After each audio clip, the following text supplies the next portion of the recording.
ഷാഹി ഇഫക്റ്റിലേക്ക് ഏവർക്കും സുസ്വാഗതം. കുടിയേറ്റിയ മനുഷ്യർ അല്ലെങ്കിൽ കുടിയിരുത്തിയ മനുഷ്യർ സർക്കാർ പോക്കറ്റ് പണിയും പണിയായുധങ്ങളും നൽകി കുടിയിരുത്തിയ ഞങ്ങൾ ഇടുക്കി ജില്ലക്കാരുടെ മാത്രം പ്രശ്നമല്ല ഇത്.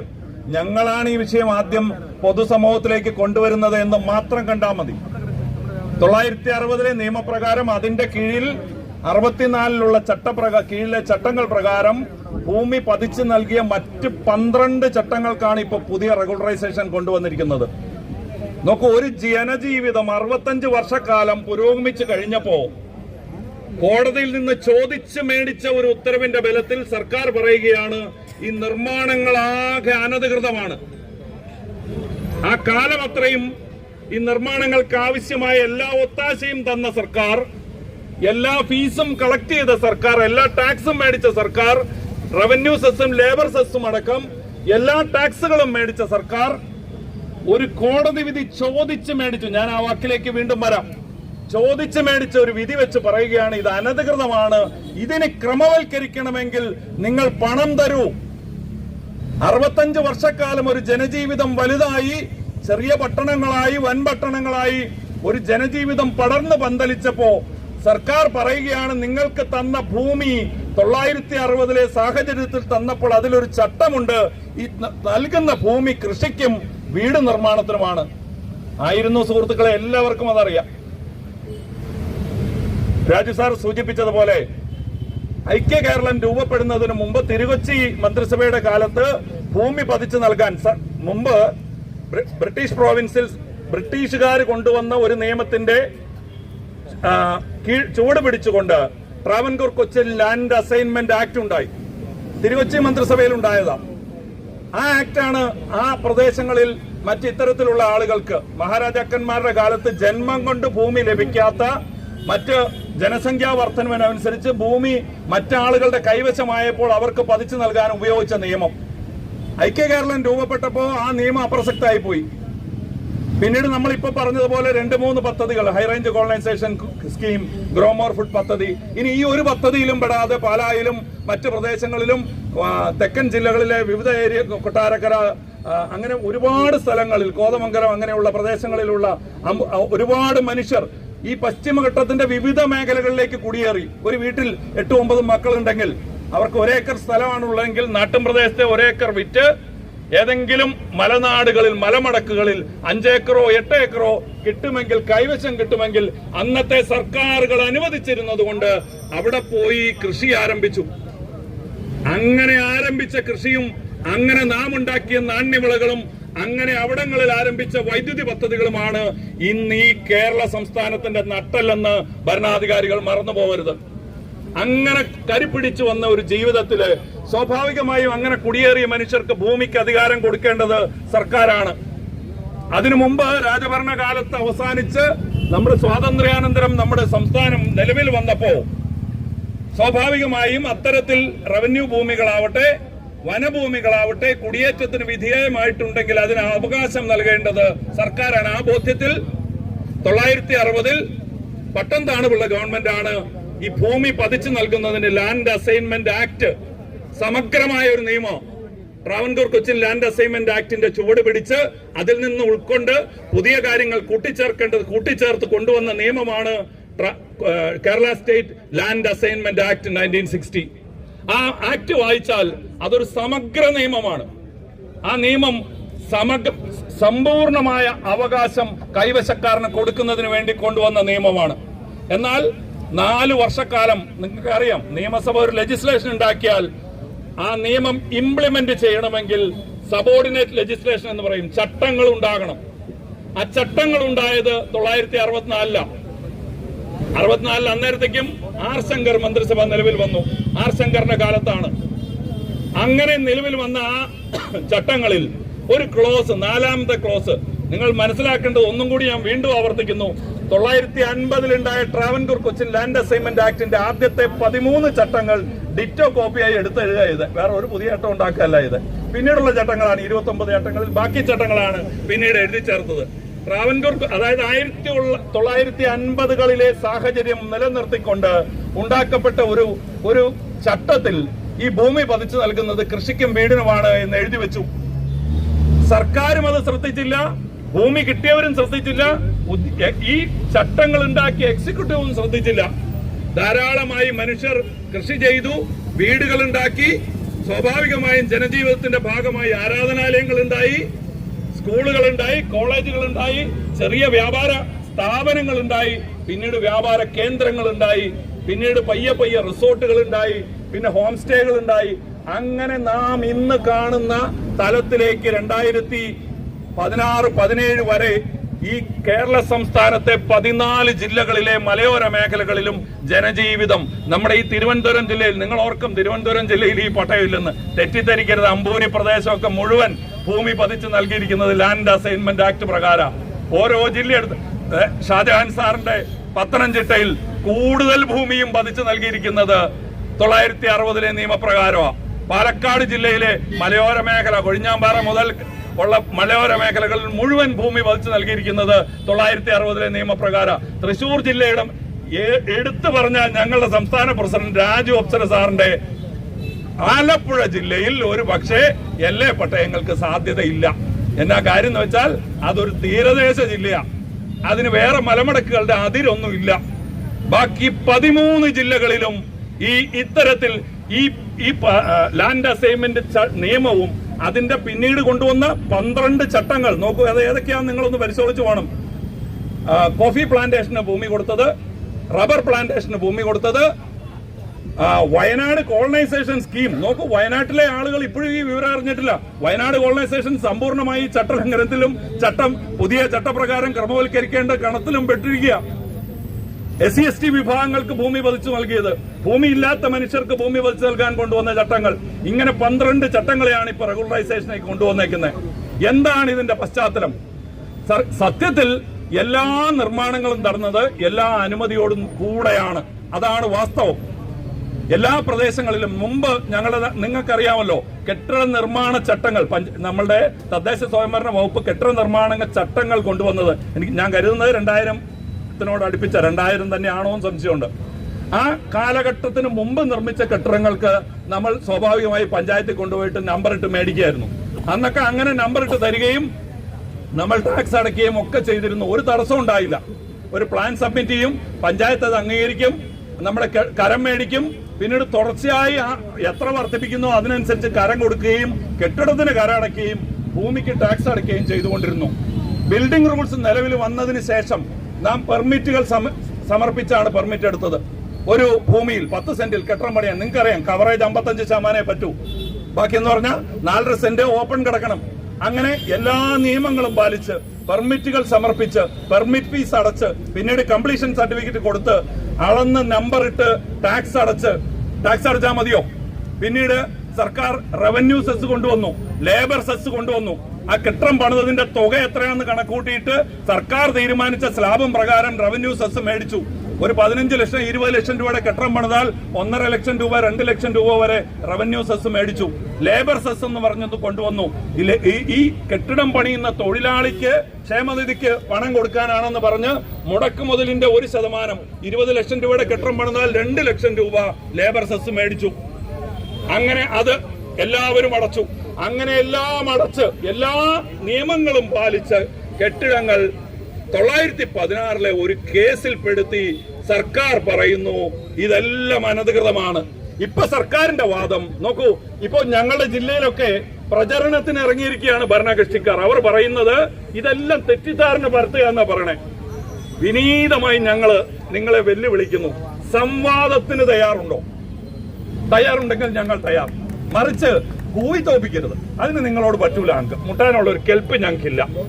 കാര്യം അല്ലാതെ ഡയലോഗിന് നിങ്ങൾക്ക് താല്പര്യമുണ്ടോ? ഞങ്ങൾ എവിടെയും തയ്യാർ. ഞങ്ങൾ വരാം. ഈ നിയമത്തിലെ ന്യായം നിങ്ങളൊന്ന് പറഞ്ഞു തരണം. മറിച്ച് കൂവി തോപ്പിക്കാൻ വന്നാൽ ഞങ്ങൾക്ക് സൗകര്യമില്ല. ഡയലോഗിന് സംവാദത്തിനാണെങ്കിൽ ഏത് തരത്തിലും തയ്യാർ. ഇപ്പൊ പറയുന്നു ഇത് കോടതി വിധിയാണെന്നാണ്.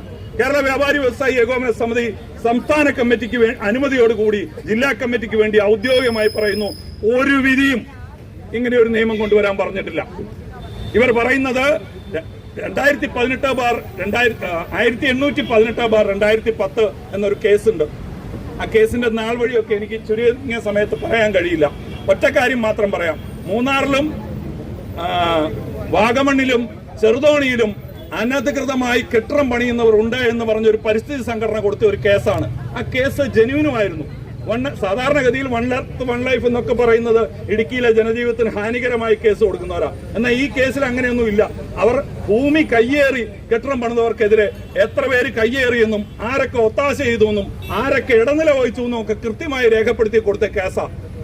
ആ കേസിൽ കോടതി ഒന്ന് പറഞ്ഞു, ഇനി മൂന്നാറിൽ ഒരു നിർമ്മാണ പ്രവർത്തനം നടത്തണമെങ്കിൽ നോ ഒബ്ജക്ഷൻ സർട്ടിഫിക്കറ്റ് മേടിക്കണം റവന്യൂ വകുപ്പിന്റെ. ഈ എന്തിനാ? കയ്യേറ്റത്തെ തടയുന്നതിന് വേണ്ടി കൊണ്ടുവന്നതാ. അതിന്റെ പശ്ചാത്തലത്തിൽ ബാക്കി നിർമ്മാണങ്ങൾ നടത്തിയ ആളുകൾ സാധാരണ നമ്മള് ഇപ്പൊ മുൻപ് നമുക്ക് ഒരു പെർമിറ്റിന് അപേക്ഷ കൊടുക്കുക, പിന്നീട് അതിന് അനുസരിച്ച് കെട്ടിടം പണിയുക, കംപ്ലീഷൻ സർട്ടിഫിക്കറ്റ് കൊടുക്കുക, നമ്പർ ഇടുക എന്നായിരുന്നെങ്കിൽ ഒരു ചട്ടം കൂടി കോടതി കൊണ്ടുവന്നു. ആ പ്രദേശത്ത് മൂന്നാർ എന്ന പ്രദേശം 8 വില്ലേജ് ആണെന്നത് പിന്നീട് വ്യാഖ്യാനിക്കപ്പെട്ടു. ആ 8 വില്ലേജിൽ ഒരു കെട്ടിടം പണിയണമെങ്കിൽ റവന്യൂ വകുപ്പിന്റെ NOC കൂടി വേണമായിരുന്നു. 2016 അത്തരത്തിൽ പള്ളിവാസലിൽ കെട്ടിടം പണിത ഒരാൾ ഹൈക്കോടതിയിൽ ഒരു കേസിന് പോയി. അയാൾ ഒരു കെട്ടിടം പണിതുകൊണ്ടിരുന്നപ്പോൾ റവന്യൂ വകുപ്പ് അയാൾക്ക് സ്റ്റോപ്പ് മെമ്മോ കൊടുത്തു. Haridas versus state of Kerala. ആ കേസിന്റെ നമ്പർ 32/342/2016 എന്നാണെന്ന് എന്റെ ഓർമ്മ. കേസ് നമ്പർ തെറ്റാണെങ്കിൽ ഞാൻ തിരുത്താം. ഏതായാലും Haridas versus state of Kerala. അയാൾ കൊടുത്ത കേസിന്റെ അതിന്റെ കാതൽ ഇതായിരുന്നു. അയാളുടെ കെട്ടിടത്തിന് എല്ലാ നിയമവശങ്ങളും പാലിച്ചാണ് അയാൾ കെട്ടിടം പണിയുന്നത്. അയാൾക്ക് ഭൂമിയുണ്ട്, പട്ടയമുണ്ട്, കരടച്ചിട്ടുണ്ട്, പെർമിറ്റ് എടുത്തിട്ടുണ്ട്, അയാൾക്ക് കോടതി പറഞ്ഞ NOCയും ഉണ്ട്. എന്നിട്ടും റവന്യൂ വകുപ്പ് തടസ്സപ്പെടുത്തിയിരിക്കുന്നു. അതുകൊണ്ട് എന്റെ സ്റ്റോപ്പ് മെമ്മോ റിവോക്ക് ചെയ്ത് തരണം. കോടതിയിൽ ഈ കേസ് വന്നപ്പോൾ അന്നത്തെ സർക്കാർ വക്കീൽ additional advocate general Shri Ranjith തമ്പാനായിരുന്നു. നമ്മുടെ എല്ലാം സുപരിചിതയായ മീനാക്ഷി തമ്പാൻ, അന്നത്തെ MP ആയിരുന്ന മീനാക്ഷി തമ്പാന്റെ മകൻ രഞ്ജിത്ത് തമ്പാനായിരുന്നു. അദ്ദേഹം കോടതിയിൽ സർക്കാരിന്റെ വാദങ്ങൾ ഉന്നയിച്ചിട്ടും കോടതി സ്വീകരിച്ചില്ല. കോടതി ഈ കെട്ടിട പണി അനുവദിക്കുമെന്ന ഘട്ടം വന്നപ്പോൾ അതുവരെ കുടത്തിലടിച്ചിരുന്ന ഒരു ഭൂതം എന്ന് വേണമെങ്കിൽ പറയാവുന്ന ചട്ടലംഘനം അഡ്വക്കേറ്റ് ജനറൽ എടുത്ത് കോടതിയിൽ പ്രയോഗിച്ചു. അദ്ദേഹം പറഞ്ഞു, ഈ ഭൂമി പതിച്ചു നൽകിയിരിക്കുന്നത് 960 നിയമപ്രകാരമാണ്, 964 ചട്ടപ്രകാരമാണ്. ആ ചട്ടപ്രകാരം ഈ നൽകപ്പെട്ടിരിക്കുന്ന ഭൂമിയിൽ എന്ത് പെർമിറ്റ് ഉണ്ടെങ്കിലും അയാൾക്ക് കൃഷി ചെയ്യാനും വീട് വെക്കാനും മാത്രമേ പാടുള്ളൂ. അതുകൊണ്ട് അയാൾ ബാക്കി എല്ലാ വാദങ്ങളും പൊളിഞ്ഞു. പെർമിറ്റ് ഇല്ല എന്നുള്ളത് പൊളിഞ്ഞു, NOC ഇല്ല എന്നുള്ളത് പൊളിഞ്ഞു, എല്ലാം പൊളിഞ്ഞു. അപ്പോ അങ്ങനെ അപ്പൊ അന്നേരം സാമാന്യ ബുദ്ധിയുള്ള വക്കീലന്മാരെല്ലാം പറഞ്ഞിരുന്നു, ഇത് കുടത്തിലടച്ച ഒരു ഭൂതത്തിനെ നിങ്ങൾ തുറക്കുകയാണ്, ഇത് തിരിച്ചു കുടത്തിലാക്കാൻ നിങ്ങൾ പാടുപെടും. പക്ഷെ ഇപ്പൊ നമ്മൾ തിരിഞ്ഞു നോക്കിയാൽ ഇവർക്ക് അന്നേ ലക്ഷ്യമുണ്ടായിരുന്നിരിക്കണം, ഈ നാട്ടിലെ ജനതയെ പെനാൽറ്റി അടിക്കുക എന്നൊരു ലക്ഷ്യം വെച്ച് അന്ന് ഇവർ ബോധപൂർവം കോടതിയിൽ പറയിച്ചതാണോ എന്ന് നാം സംശയിക്കേണ്ടിയിരിക്കുന്നു. അതാണ് പറയുന്നത്. അങ്ങനെ സർക്കാർ വക്കീൽ കോടതിയിൽ പറഞ്ഞപ്പോൾ നിങ്ങൾക്കറിയാം, കോടതി നിയമം ഉണ്ടാക്കുന്നില്ല, കോടതിക്ക് നിയമം വ്യാഖ്യാനിക്കാനേ കഴിയൂ. കോടതി പറഞ്ഞു, അങ്ങനെ ഒരു 65 വർഷം മുമ്പ് 60 വർഷം മുമ്പ് ഒരു ചട്ടമുണ്ടെങ്കിൽ സർക്കാർ ഈ ചട്ടം മാറ്റണം. കോടതി പറഞ്ഞ കെട്ടിടങ്ങളെല്ലാം നിയമവിരുദ്ധമാക്കണമെന്നല്ല, ചട്ടം മാറ്റാനാ പറഞ്ഞത് സർക്കാരെ. നിങ്ങളത് മാറ്റുന്നതിന് പകരം ഞങ്ങൾ അന്നൊക്കെ ചർച്ചയ്ക്ക് പോയി സമരം ചെയ്തപ്പോൾ ഞങ്ങളോട് പറഞ്ഞു, അങ്ങനെ ചട്ടം മാറ്റാൻ ഞങ്ങൾക്ക് അധികാരം. ആദ്യം പറഞ്ഞതൊക്കെ പറയാൻ തുടങ്ങിയ ഇന്ന് തീരത്തില്ല. ആദ്യം പറഞ്ഞത് ഇത് കേന്ദ്ര നിയമമാണ്. ഏത്?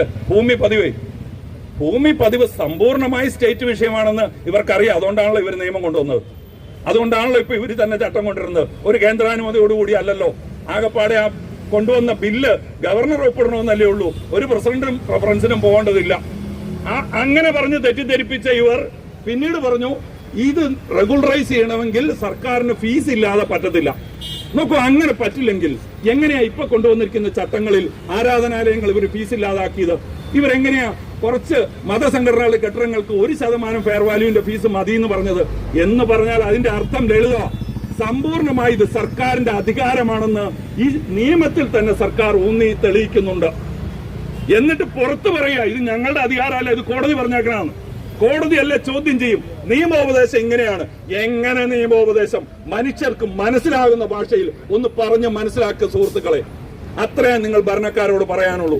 ഈ അസംബന്ധം പറയല്ലേ, ഞങ്ങൾ പൊട്ടന്മാരൊന്നും അല്ല, അത്രേ പറയുന്നുള്ളൂ. ഞങ്ങൾ ഈ സത്യം നാട്ടിലെ ആളുകളോട് പറയും. ഇതൊരു അസംബന്ധമാണ് ഇവർക്ക് ഏത് തരത്തിലും.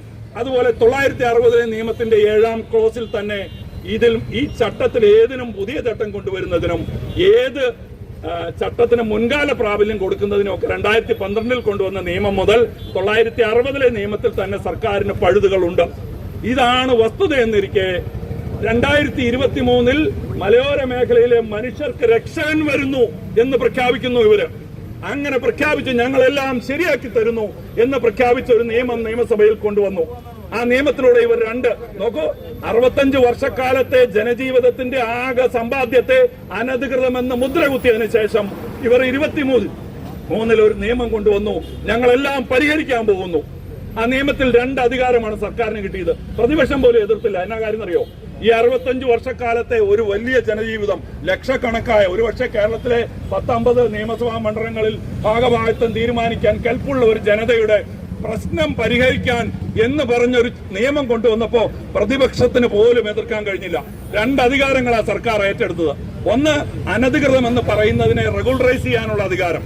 റെഗുലറൈസ് ചെയ്യാൻ മാത്രം. ഞാൻ പറഞ്ഞതുപോലെ വേണമെങ്കിൽ ഫ്രീ ആയിട്ട് ചെയ്യാം, ഇപ്പൊ കാണുന്ന പോലെ കൊള്ളയടിച്ച് ചെയ്യാം. ഫ്രീ ആയിട്ട് ചെയ്യാനുള്ള അടക്കം റെഗുലറൈസ് ചെയ്യാനുള്ള അധികാരം കിട്ടി. പിന്നെ ഇത്തരം ഭൂമികളിൽ നിർമ്മാണം അനുവദിക്കാൻ. പ്രിയപ്പെട്ടവരെ, എന്നെ കേൾക്കുന്ന നിങ്ങൾ ഓരോരുത്തരും മനസ്സിലാക്കണം, ഇപ്പം നമ്മളെ ജനത ധരിച്ചിരിക്കുന്നത് ഇത് കെട്ടിട ഉടമകളുടെ പ്രശ്നമാണ്. പ്രിയമുള്ളവരെ, അല്ല. ഈ മലയോര മേഖലകളിൽ കുടിയേറിയ ഭൂമിയുള്ള 10 സെന്റെങ്കിൽ 10 സെന്റ്, 5 സെന്റെങ്കിൽ 5 സെന്റ്, 5 ഏക്കറെങ്കിൽ 5 ഏക്കർ ഭൂമിയുള്ള മുഴുവൻ മനുഷ്യന്റെയും പ്രശ്നമാണ്. എന്താണെന്നറിയോ? നാളിതുവരെയുള്ള വീടല്ലാത്ത എല്ലാം ക്രമരഹിതമെന്ന് പ്രഖ്യാപിച്ചപ്പോ നിങ്ങളുടെ കയ്യിലുള്ള ഭൂമി എവിടെയും ആവട്ടെ, ഏത് പട്ടണത്തിന്റെ ഹൃദയഭാഗത്താകട്ടെ, ആ ഭൂമി കൃഷിഭൂമിയായി മാറിക്കഴിഞ്ഞു. ഇനി എന്തെങ്കിലും ഇവർ 23 കൊണ്ടുവന്നിരിക്കുന്ന 2ാം പാർട്ട് വെച്ച് ഇനി എന്തെങ്കിലും നിർമ്മാണം അവിടെ നടക്കണമെങ്കിൽ എന്തായ സർക്കാരിന് കിട്ടിയിരിക്കുന്ന അധികാരം, അതിന് അനുമതി കൊടുക്കണമെങ്കിൽ സർക്കാർ പറയുന്നത് സർക്കാരിന് ബോധ്യപ്പെട്ടാൽ ആ ക്ലോസ് ഭരണഘടനാ വിരുദ്ധമാണെന്ന് ഞാൻ കരുതുന്നത്. സർക്കാരിന് ബോധ്യപ്പെട്ടാൽ അനുമതി കൊടുക്കാന്ന് പറഞ്ഞാൽ നമ്മൾ ആരെ ആദ്യം ബോധ്യപ്പെടുത്തണം?